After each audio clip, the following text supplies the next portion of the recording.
Number 8 పోయోదకం.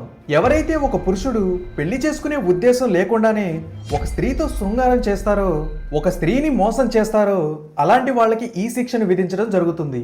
అంతేకాకుండా శృంగారం చేస్తున్న టైంలో మగవాళ్ళు కొంతమంది ఆడవాళ్లను జంతువులా చూస్తుంటారు. అలాగే ఎవరైతే క్రూయల్ గా బిహేవ్ చేస్తారో వాళ్ళకు కూడా ఈ శిక్షను విధించడం జరుగుతుంది. వీళ్ళని ఒక పెద్ద బావిలో పడేస్తారు. ఆ బావిలో మలమూత్ర విసర్జనాలుంటాయి, రక్తం ఉంటుంది, పేగులు ఉంటాయి, జంతువుల యొక్క కుళ్ళిపోయిన శరీర భాగాలు ఉంటాయి, విషపూరితమైన పురుగులు ఉంటాయి, జంతువులు ఉంటాయి. అన్ని ఉన్న బావిలో వీళ్ళనైతే పడేస్తారు. వాళ్ళ శిక్షణ కాలం పూర్తి అయ్యేంత వరకు కూడా అందులోనే వాళ్ళని ఉంచుతారు. నెంబర్ 9 అభిచి. ఎవరైతే అబద్ధపు సాక్ష్యాలు చెప్తారో, ఎవరైతే అబద్ధపు ఒట్లు వేస్తారో, మొత్తానికి అబద్ధాలు ఎవరైతే ఆడతారో ఎవిడెన్స్ విషయంలో వాళ్ళకి ఈ శిక్షణ అయితే విధిస్తారు.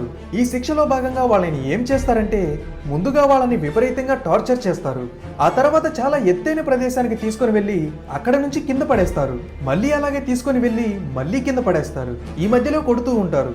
ఆ టైం అయ్యేంత వరకు ఆ ప్రాసెస్ ని రిపీట్ చేస్తూనే ఉంటారు. అయితే కింద పడి చనిపోయిన తర్వాత మళ్ళీ ఎందుకు రిపీట్ అవుతుందని మీరు అనుకోవచ్చు. సాధారణంగా అక్కడ శరీరం మనకి వస్తుందని చెప్పాను కదా.